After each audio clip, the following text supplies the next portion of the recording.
My name is Mo Laudi. I'm a multiple disciplinary artist, DJ, producer, curator, and also Stellenbosch Research Fellow. The story of philosophy is something that is current within Globalisto, whether it's in sound or whether it's in the visual elements. As you look at the sayings of Junior Chebe, where he says, the history of the hunt will always be told by the hunter. My story is questioning this philosophy of how we tell our story. The story is not just one-sided. Globalisto, a philosophy in flux, proposes these stories. It's inspired by Pan-Africanism. How do we engage with each other?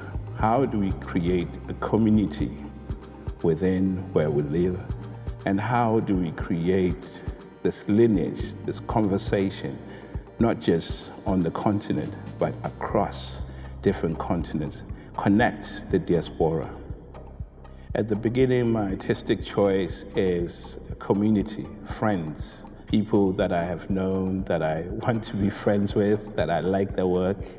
And then if you look at their work, you start to see a similar thread, and this is the aspiration of change, questioning the past, translating the post-colonial question into a new question.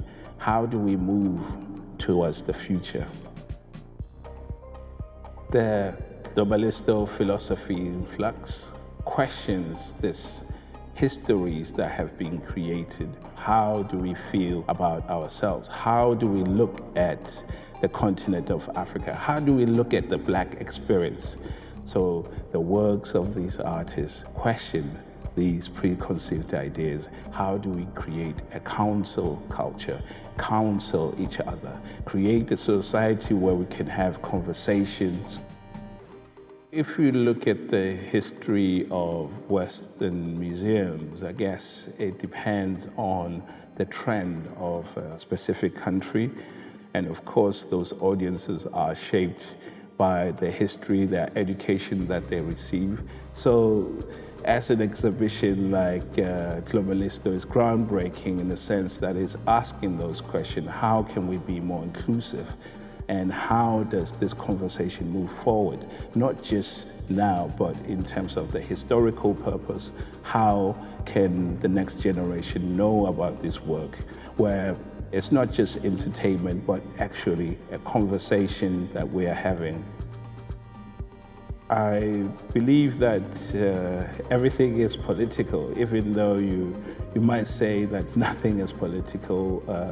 Some exhibitions are political, some people might see that, but if you look at the world, the choices that we make are reference to the access that we have. And to have that access, it means that you have certain resources.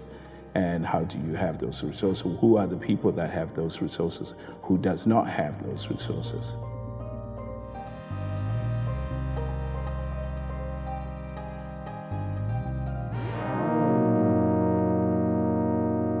What we're looking at is Josèfa Ntjam's work. You can see the archive, the family archive that she brings out, the underwater mythologies that comes alive. It evokes the spiritual, emotional connection of questioning the history, questioning Pan-Africanism, creating this lineage between the past and the present.